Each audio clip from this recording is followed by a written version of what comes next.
Services. I want to say again, thank you for everyone attending our block chat. Many of you know we started our block chat a few years ago now. It's funny that I'm saying a few years ago. I just remember saying a couple of weeks ago and that and that. But we all understand the challenges that we had when the pandemic was upon not just the city of Buffalo, but across the state, across the country. And we saw fit.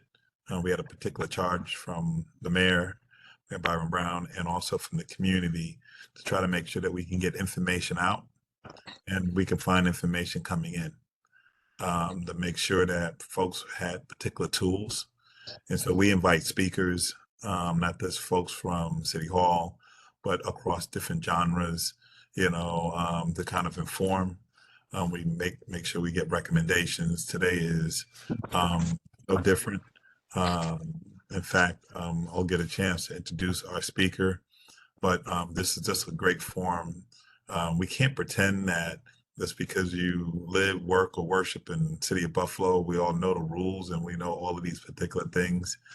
I'm a big proponent that knowledge is power, right? And today, I believe we're going to have a lot of power because there's going to be a lot of knowledge coming in today too.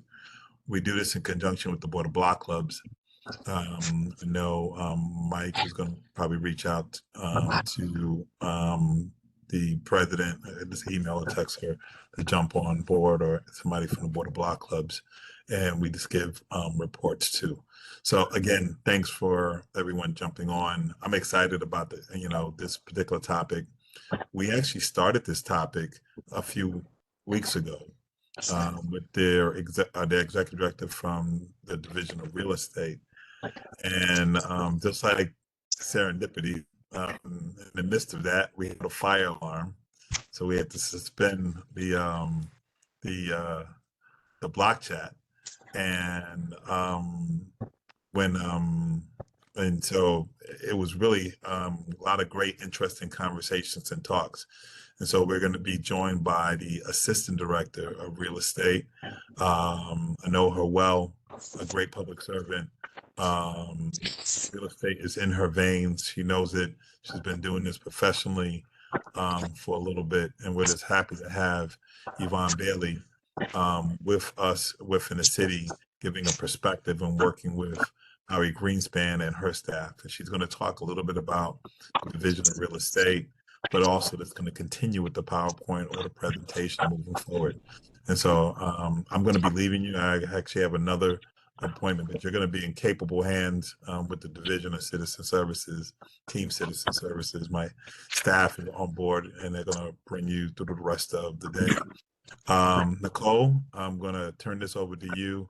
I know you have some announcements, and then we're going to turn this over to Yvonne. Sounds good. So I'm going to share it. Let me know when you guys can see my screen.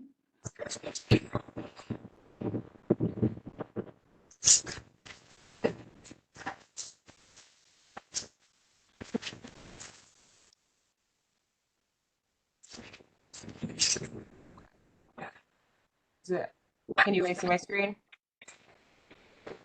Yes. Awesome. All right.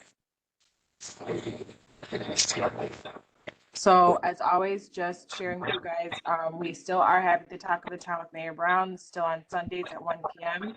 You can catch it on WFO or Power 96.5, just for some pertinent information that's still happening. So we in our division are looking for AmeriCorps. So if you know somebody who might want to make a difference, please contact Malika D. Lee. She's our external affairs manager. As well as we do want to share that there is a free citizen preparedness training program hosted by the Division of Homeland Security and Emergency Services. They're at their last date, Monday, October 7th. And if you register, you do get a preparedness kit. We are also hosting winter emergency preparedness workshops. So these are the locations, dates, and times. And you'll learn these various informational tips during the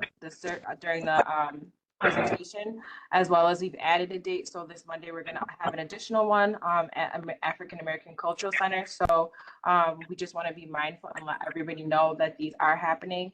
and you will also receive a winter preparedness kit and a weatherization kit.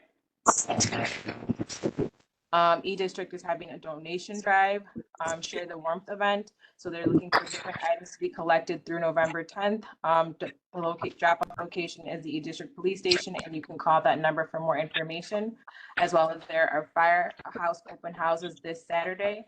And here are the different locations. They are free. You can get coloring books, safety tips, and a smoke detector. Again, just reminding everybody, there are various waste drop-off locations. We ask you that you please utilize them for electronic waste, refuse disposal, and yard waste. And then here are the different parameters for each one of those. And of course, reminding everyone that no material other than what is listed is accepted. If you are looking to start a block club, please reach out to the Board of Block Clubs. They do have an Instagram, phone, and email. They are very responsive, and they also assist with any block club issues or things that block clubs are looking to participate in. You can reach out to them for help. They are also having a community appreciation dinner this Thursday, October 24th at 5 p.m. It is an RSVP event only, so you do have to RSVP by October 18th, and you can do this via email or phone number. The Strengthening Families program, hosted by the Prevention Council. It's 100% free, and it is on site, and it happens Tuesdays and Wednesdays, and pre-registration is also required for this as well. There will be hands-only CPR training for adults and disaster preparedness training for youth. So this one, you have to scan the QR code. This is at the Dorothy J. Collier Community Center. And it is on 2 dates, September 20th at different times for both the youth and the adults. There is a free after-school program hosted by JFK Community Center. Began Monday, September 3rd. And it has 2 times for both different age groups, and you can call them and let them know you would like your child to participate. Rain Branch Library is hosting different activities, preschool story time for ages 0 through 5, and Lego Club, different days. So I would call and register for those as well if you are interested. And we do want everybody to just remember to sign up for Buff Alert. It is very important. You can text your zip code to 38276 for more information. And it will give you easy to use emergency alerts and information. So this is our social media to follow. Please follow us at Buffalo Citizen Services on our Facebook, and at Buffalo 311 for our 311 Facebook. And if you do not follow the mayor, please follow him at Mayor Byron Brown on Facebook as well. So I'm going to stop here and then turn it back over to Oswaldo. No problem. I kind of partially introduced, and I think if I can ask, we're getting some feedback. I don't know from whose mic. It might be Bridget. Okay, thank you. I think I'm going to call you out like that, but we're getting a little bit of feedback. I introduced Yvonne Bailey, had the pleasure of working with her. She comes to most, if not all, of our clean sweeps, but just an attentive public servant, and is pleased to have her. I think the city of Buffalo is pleased to have her. She lends years of experience in real estate, and this brings a special touch of customer service to that office. So it is my pleasure to introduce her. Yvonne, you're going to have the floor. We usually then pause for Q&A. I'm going to turn this over to Michael and to Nicole. I'm going to take you guys through the rest of the meeting. Yvonne? I am here. Thank you, Executive Director. Good morning, afternoon, one of those two. My name is Yvonne Bailey. I am the Deputy Director of Real Estate, and I serve in the Office of Strategic Planning, the Mayor's Office of Strategic Planning. Our division really focuses on the acquisition and disposition of city-owned real estate, and that comes in the form of vacant lots, residential properties that the city owns, commercial properties, airspace, water, whatever the city owns, we're here to assist you in your needs. As far as this goes, the city division of real estate really works in supporting Mayor Brown's initiatives pertaining to economic development, job growth and readiness, diversity and inclusion, and a plethora of others. And I'm really excited to kind of really finish off the discussion that our director had with you pertaining to the acquisition or purchase of vacant land or commercial property or whatever it is that you have an interest in.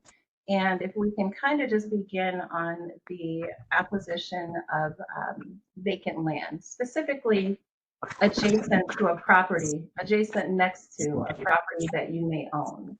If you are looking to acquire said property for yard space, maybe it could be for additional driveway space or whatever the case may be, we are here to assist you in that. And we have really worked to kind of streamline the process and allow you to do majority of the work in acquiring the property online. So we can share the website and the links for you to apply for the property. Hopefully, Michael, we can send that to you and Nicole, and you're able to click on the links to apply. If we can kind of just focus on the process of acquiring or the application process, the first thing we would look at is for you to know the address that you're purchasing, right? And if you don't, that's totally fine. You can certainly contact our office and we can assist you in obtaining the address adjacent to your property. Once we have that known, we will take a look and ensure that it is a city-owned property. If it is, the first step for you would be to fill out an application. Once you filled out the application and provided the supporting documents, and the supporting documents would really just be a copy of your government ID and a bank statement, just showing that you have funds in the bank to be able to acquire the property. We look at the funds being about $5,000, but again, we can work with you depending on the price of the property. Once you fill out the application online and submit the supporting documents, the next step would be for you to be submitted to our land use planning committee. That committee is comprised of several different offices, and it's myself and the director of real estate. We also have the planning department, we have the development department, we have permit and inspections, we have environmental. We all take a look at your application to ensure it's the highest and best use of the property. Really, what are you going to use it for, right? Because you could use it for yard space. And if it's in the middle of a residential street and you submit an application saying that you want to turn it into a farm, maybe that's not the highest and best use of the property, right? So we take a look in and we see what you're going to use it for. And we all make a decision on if we want to recommend it to move forward. If your application is recommended to move forward, and again, we're specifically focusing on yard space right now, the next step for you would be to obtain a value for the property, because I'm sure you would want to know how much we're going to sell it to you for. At that point, we do have licensed real estate specialists in our office that take a look at the property, and we sell based upon market value. Once we determine a market value price for the property, we would send you a term sheet outlining what price we're looking to sell it to you for, as well as any terms and conditions that we want to include on the transitioning this property. And those terms could be, you must maintain it as yard space. You know, a certain portion can be yard space, another portion can be driveway, or whatever the case may be. We would discuss that with you. Once you receive that term sheet, and if you were agreeable on that, you would sign it, have it notarized, and send it back to our office. Once we receive it, we would then prepare a communication to Common Council. Our charter and code says that the Division of Real Estate cannot sell any property without obtaining Common Council approval. So we would then submit that communication to Common Council and await their decision. During that time, we always encourage the purchaser to reach out to their council member and let them know, this is what I'm intending to purchase, this is what I'm doing. Communication is always very important. Once council reaches a decision, if they recommend it and approve it to move forward, the next step would be for our office to send you out a contract of sale. Once you review that contract of sale, you would then return it back to our office, notarized with a 10% deposit. Once that deposit's done, we would receive that and we would review review again the contract, and we want to kind of do one more clearance on you. And when we do that clearance, we want to make sure that you have no violations on any of your other properties with the City of the Buffalo. You don't owe any additional fees or any payments to any department for the city. Once that is cleared, we would move forward with our real estate specialists working on closing the file. Over the last few years, I've been with the City of Buffalo for approximately 6 years, and during that time, we have really worked to streamline that process to kind of get this within a few months opposed to years. So we are able to get this worked out for you and closed with, right now, our timeline is about 6 months or less.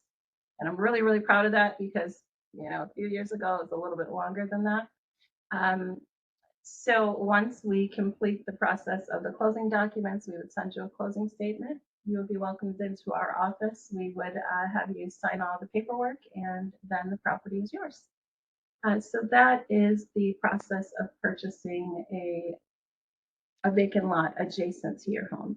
I do also want to mention that we do take it is a policy in our office when you are purchasing a vacant lot adjacent to your home that we kind of make sure that all parties, it's a fair process, right? So if you're purchasing a property in the middle and there's another home on the other side, our policy is to reach out to the other homeowner and say, hey, this property is available. Are you interested in purchasing?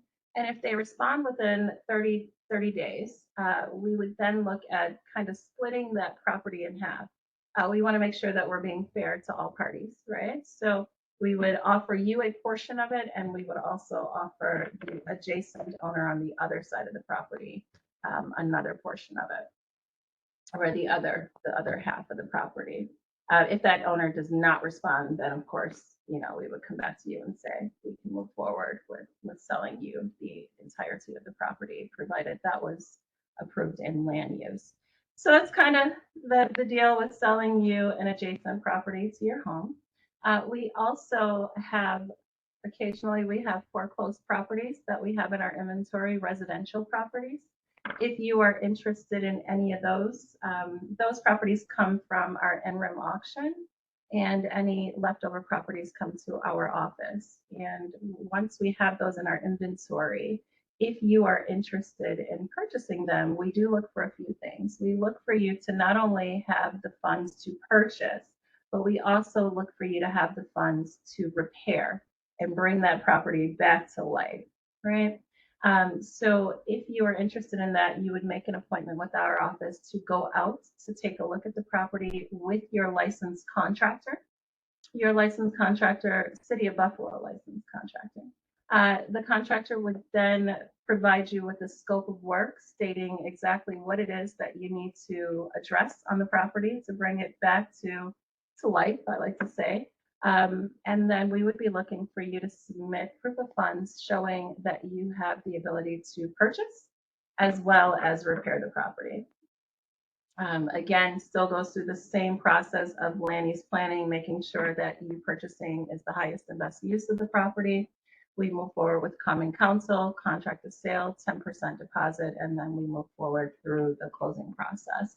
After closing, we do have restrictions in that deed that state that you have a specific time frame to repair that property. And we do that because we want to ensure that that property does not remain a foreclosed zombie type property, right? We want you to get it back to life, to make it an asset to your community. So we typically give you an 18-month time frame from the closing of the property for you to show us that you have brought that property back online, ready for someone to move in, be it you or one of a tenant, if that's what you're looking to do.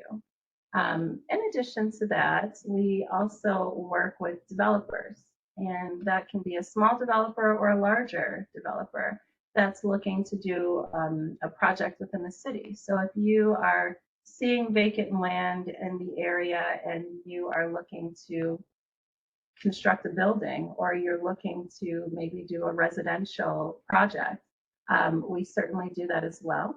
And typically you would reach out to someone in our department, be it myself or the director, and we can talk to you about what's called a designated developer agreement. I have my own terms on that. I like to say that a designated developer agreement is really more of like fancy term for a layaway, right? So you can take a look at a couple of the properties and they can be within a certain space. And you might not be ready today to buy and develop, but maybe you need maybe 12 months to kind of get your project together. You can contact us. We can kind of work with you on a designated developer agreement where you would pay a monthly fee. And we hold that property for you and we work you through the process while you do your environmental and you do all of your title work and appraisals and you work with your grants and obtain funding. And that would actually provide you with site control. And site control is very important when you're looking to come through and obtain funding through banks and other grant sources. And that's an amazing thing because, you know, we look at us years ago and we look at these developers that put up these wonderful buildings and we think that's awesome. I couldn't do that, but we actually could, right? So I've been in real estate for almost 20 years. That's my age. I started when I was like 11. That's not true. But you know, we look at these projects and we want to be a part of them. And our goal here in the Division of Real Estate is to kind of help you out and assist you in any way we can to allow you to be that amazing assets in your community, in our city, and help you bring your ideas to fruition. So we want to see the smaller developers. I don't want anybody to look and say, I want to do it, but it's no way possible. Right. So if you come to me and you really have that dream and you have the drive to make it happen, then I'm looking to spend my time and put my energy in to make sure that it happens for you. So the Division of Real Estate is here. We want you to be able to come to us. We are also very interested in coming to you. So if you have any type of community meetings, we love to come to the Block Club meetings. I could talk to you all day. Invite me, here I come. And I'm happy to talk to you about any type of opportunities that the Division of Real Estate can come and contribute and be an asset to you so that we can all be an asset to the city of Buffalo, our amazing city. I'm here for any questions if you'd like to jump in. Thank you, Yvonne. That was wonderful. So I do have one quick question. For vacant lot buying, if you see a vacant lot that you're interested in purchasing, but you're neither of the homeowners on either side, are people allowed to do that? And if so, is it a different process? That's a great question. Yes, it is a different process. We are not looking to sell land for it to just remain land, right? The goal here is yes, you can apply for the property, but we're looking for you to have a plan for it. So we don't want you to come over and say, I want to buy this property or this piece of vacant land and that piece of vacant land and just leave it as vacant land, right? So if you have a development plan for it, then absolutely you can come and see us. So when you're looking in that aspect to acquire that property, we're looking for you to tell us what you're going to do with it. Are you going to build a house? Are you going to do a commercial project? What is your intent with the property?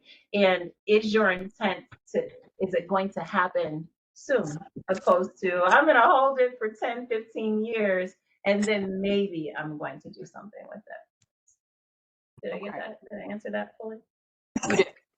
And then another question is for the designated developer piece. What is the range of funds, or is there a specific price that people can pay to hold that property while they're working on their plan? That's a good question as well. So the designated developer piece, it's not just for you to just come and grab property and put them on hold, right? Mm-hmm. We want you to have an actual plan to complete your project. So you need to come to us with the business plan and an actual process on how you're going to get through your development. And then you are assigned a real estate specialist that will kind of walk you through it. Okay, Did you apply for your grants? What grants are you going with? When you're looking to get yourself involved with a designated developer agreement, we work very closely with planning and our division of development. So they will speak with you on what grants you're looking to apply for, what funding sources. A big, huge thing for all of us here in the OSP division is have you done any community engagement, right? Have you spoken with the community to discuss what it is you intend on doing, and do you have their support, right? Because if I'm in your neighborhood and I decide that I'm going to put up an industrial building in the middle of whatever street you live on, does that make sense? And is everybody happy with that? I don't think so.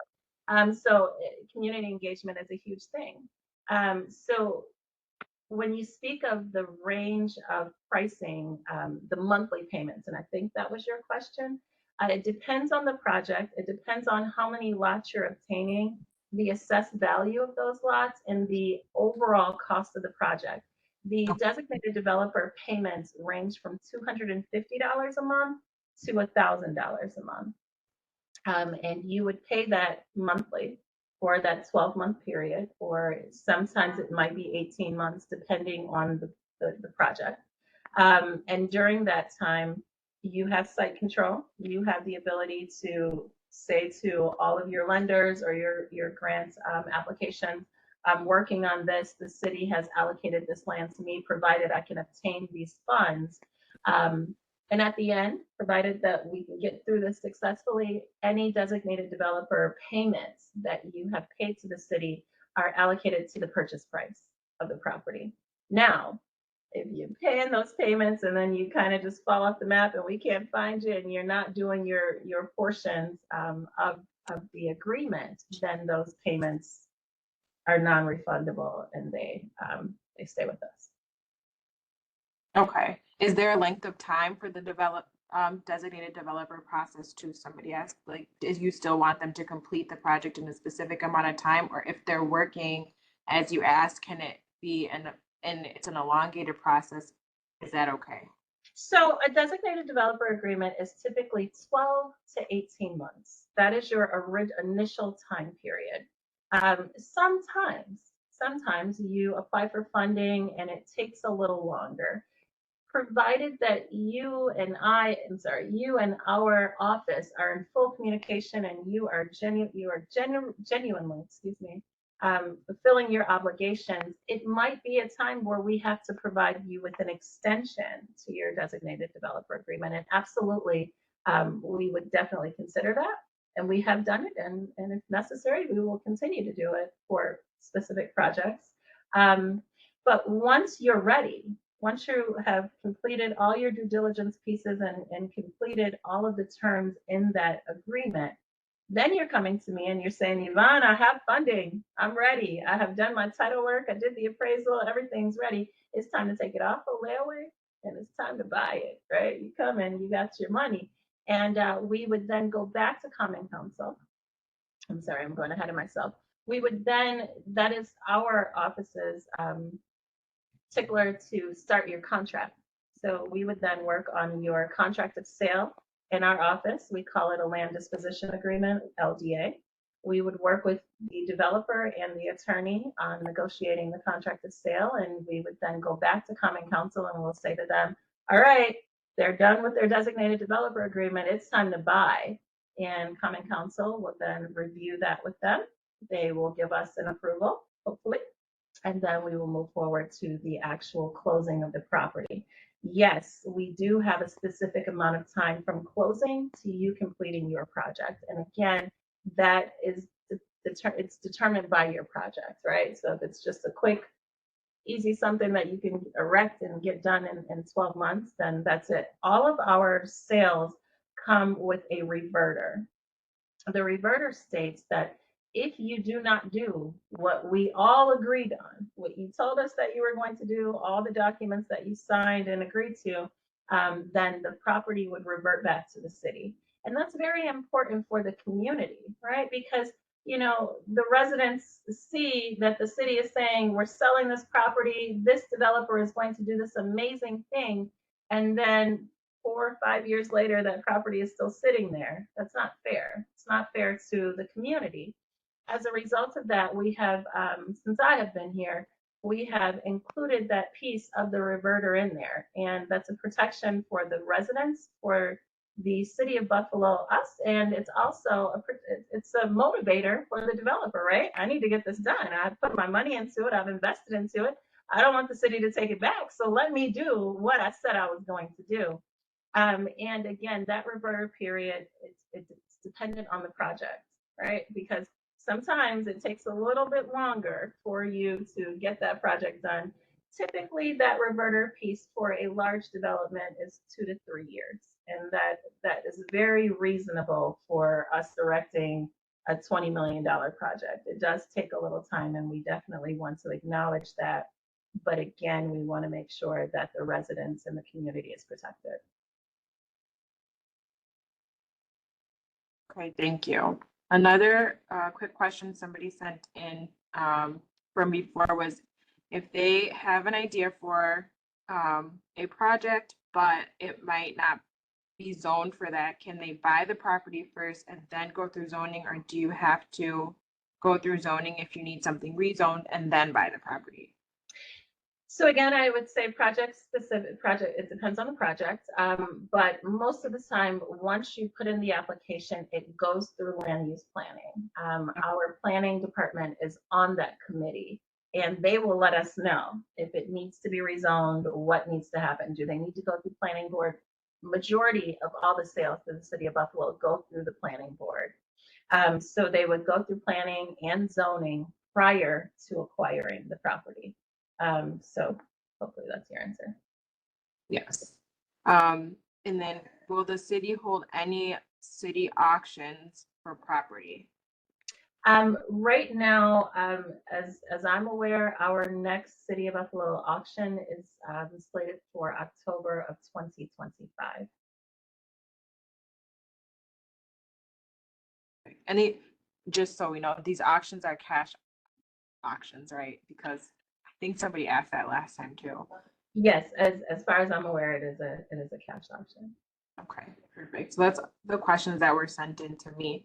Does anybody else here have any questions for Ms. Yvonne? Yeah, absolutely. I have a question too. Oh, okay. Okay. Mother Mason, you go ahead and you can go first. Oh, okay. Thank you. And good afternoon to everyone. Afternoon. Yes, and I have pretty much just two questions. One of the question, has anything changed? Because I have a land that's next to my property that I did apply for. I think it was a year ago. I think it was a year or year and a half ago, or 2 years maximum. And I applied, the same to ask me to send all the documents and everything. The process went through, and then they said you owing, I think, back taxes, so we cannot sell the land to you. Right. And has that changed? Because it was just like I think quarterly month taxes. I was like, that's not fair. It was just a quarter month tax that you holding against me for me to purchase the land. So they just deny me from purchasing the land. Well, that's a good question, and I'm going to respond to that 2 ways. Number one, our charter and code states that we cannot sell to any individual that has any type of violations or debts. So if you owe the city money, if you have any violations on any of your properties, anything of that nature, we cannot complete the sale. When we communicate to Common Council, one of the statements in there is this individual does not owe and this individual has no violations. So that's number one. Number two, I would encourage you to follow up with me afterwards. And I'm happy to give you my information or provide it, and they're more, they can share it with you. We can take a look. What is the address of your property? It's 129 Ladell. 129 Ladell Street, yes. Okay. Yeah, so if you want to go ahead and give me a call after this meeting, I'm more than happy to look into it for you, and maybe we can kind of go from there. Okay. Okay. And the other question I forgot. I'll think about it later. Okay, I just want to be very clear. I know this is probably a little extra, but I know that I've been a resident my entire life here, right? Prior to coming to work in the city of Buffalo, in City Hall, this place could be a little overwhelming, right? You got to come in here and oh my goodness, you got to find a place to park. What do you do? I think one of my goals to as the deputy director of real estate is to be more transparent and to have full communication, to make you feel like you can contact us and we are here for you. We work for you, right? I'm a public servant and I'm ready and able and capable to talk to you and to discuss and work through any of your issues that we can potentially do. All right. Thank you very much. No problem. Okay. All right. So, Yvonne, you mentioned the need to work with the City of Buffalo licensed contractor. I had a quick question. Does that mean somebody who has received their license in the City of Buffalo, or does the City of Buffalo have like a list of contractors that they would use in this case? So the City of Buffalo, there is a site on our City of Buffalo website that lists all of our licensed contractors that we have. If you are interested in becoming a licensed contractor with the City of Buffalo, there are also applications online. That is more through the Permit and Inspections Office. Really, we are looking for you to provide your license. You wouldn't get your license through me or through our division, but we do require a licensed City of Buffalo contractor when you are going through rehabbing or doing any work with our division. Okay, okay. And then my only other question was, this might be a myth, but was there ever a time when you could purchase the neighboring lot for as low as $1? Oh, can I connect them and just connect this? No. Yes, no, yes, it was not a myth. For a large amount of time, there was an opportunity for you to obtain the adjacent lot for $1. Yes. That has since changed. And I know that a lot of residents, it's like, why can't I? As a real estate agent, I'm going to almost take myself out of the deputy director hat for the city, and I'm going to talk to you as a real estate agent. When you're purchasing a lot for $1, it kind of devalues that area, right? Your market value in that area goes down a bit. So the property values go down. In addition to that, we have seen a large amount of the properties purchased just kind of sitting there, and then we get the calls, right? And then we go out to clean sweeps, and those calls result in us cleaning these properties, and they're not, the ownership has not been. And I'm not saying it's the case on every property. I'm definitely not saying that. But you're putting an investment into your property. You are then, when you're purchasing for market value, you are contributing to increasing the market value of your property. You are contributing to increasing the property value for your neighborhood. And you're really almost putting more of your time and effort into it. Something that you paid $1 for, opposed to something that you really went out, worked for, put your money into. You're going to spend a little more time making sure that that property is up to value for you. So right now we no longer do the dollar program. We do sell for market value. Makes perfect sense. Thank you.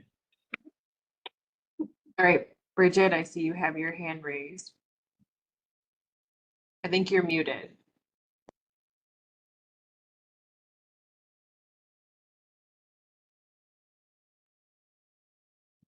Yes, I hope you can hear me clearly. I'm losing my voice a little bit, but yes, I have a question. Just listening to the deputy director, I do have a lot behind me on Kingsley Street that is owned by a Jeanette. I think it's Jeanette Brown. I apologize for not remembering the last name, but there are a couple of lots that are not actually being used or utilized. I've been there for 6 years at least, and they're just being dumped upon, and nobody's taking ownership over them. When the City of Buffalo comes to cut the city-owned lots, they end up having to cut the lots of the phantom owner. I don't know who the people are, but there's nobody taking care of them. And I just want to mention this. It does tie into real estate, of course. I have a property owner. His name is Kamal Udin, and he owns one of the properties, well, a property across the street from mine, and he owns all the lots around my house. My house is purely surrounded by lots. There are no neighbors, everything, and any structures that are there, they're vacant. But he wants my house sits square in the middle of his properties. And one of his strategies is to, he's been doing a lot of stuff, sitting things that are unpleasant at my doorstep. But one of the things he's been doing is using the empty lots, the city owned as well as the private owned ones that are being neglected, to dump mattresses on, just to make, me as a resident feel uncomfortable to leave. So how do I address that? Because of course, if I call 311, they're going to say that Jeanette Brown owns that lot, but there's no one there. They haven't been there for 10 years. Okay. Good question. Great question. I would say to you, it's a little difficult for me to really assist with, because in this position, I work for the acquisition and disposition of city-owned property. What I will say to you is, over the last few years, I know 311, I've heard a lot of craziness about it, but they have done some amazing things over, I would say, the last 12 to 18 months in really bringing it up. And when I say I get emails and they're on it, right? They're on it. I would say that it's very important, number one, for you to put in that 311 now more than ever, request and concern. Number two, you have the ability to follow up with your community police officer. They are also always out there. And you also have the ability to follow up with permanent inspections, to really voice your opinion. I can't give you any advice on lots that are not owned by the city in this capacity as I sit in this seat. But I would also say to you, I'm also a private real estate agent. You have the ability, if it's something that you're looking to acquire that is owned by an individual, my other recommendation would be to reach out to a real estate specialist. And if that lot is something that you're interested in, owned by Jeanette Brown on Kingsley, you can certainly, reach out to a realtor, and ask them to kind of facilitate a conversation with you potentially acquiring that.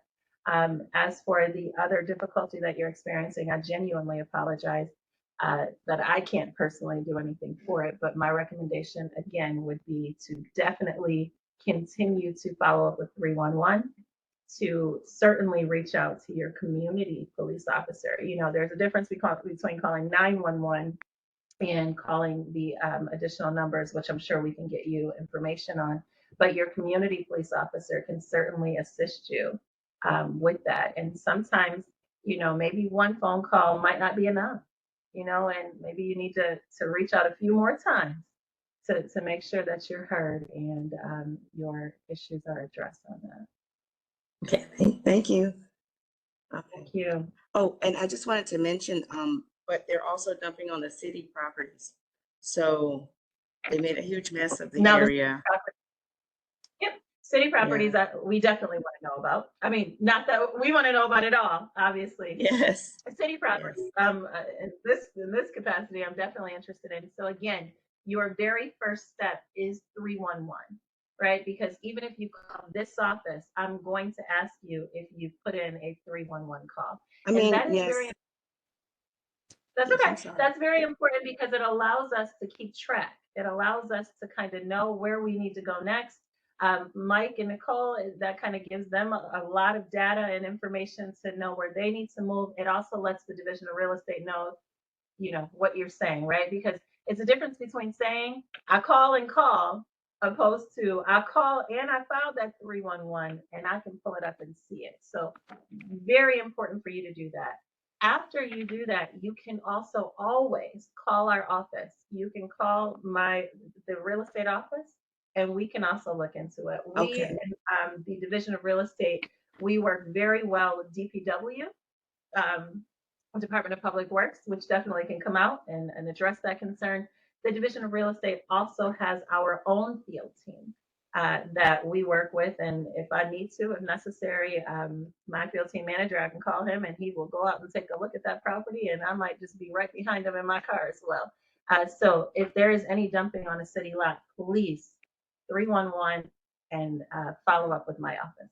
Thank you. Yes, and to provide feedback for you on that, I did call 311 and they told me the name of the person and just left it alone. When I called back, the second agent that I talked to told me, well, I called back a few days later, they told me they didn't do anything because it was owned by a private person. And then I had to explain they dumped all over both sides of the street.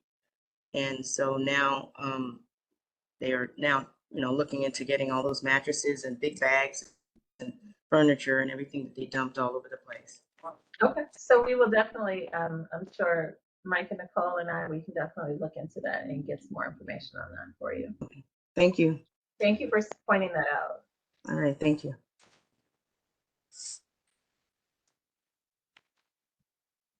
All right, thank you very much for coming on today and speaking at our Black Chat. We really appreciate it, and you've provided a wealth of information. So again, we will send out information that you guys might need in terms of emails and everything. And then I'm sure, I want to make sure I'm saying your name right. Is it Bridget or Brigitte? Yes, yes. Yeah. Okay. Could you just make sure, as Deputy Yvonne said, definitely call 311, but can you also just send us an email with your last Yes. name and then your address, so we Yes, have it yes. too. So we can look you up in the 311 system. Yes, ma'am. Thank you. Thank you so much for that. I appreciate it. No problem. So we were joined by the Board of Block Clubs. I do believe they both had to step off. So just reminding everybody, if you are going to their dinner, it is October 24th. You do have to pre-register by October 18th, and it is a community appreciation dinner. And you can do that online or go on their Facebook, and they have the information provided there as well, or email BOBC at BOBCbuffalo, at gmail.com to RSVP for that dinner. And so we are gonna close out if there are no more questions. We thank you guys for joining us.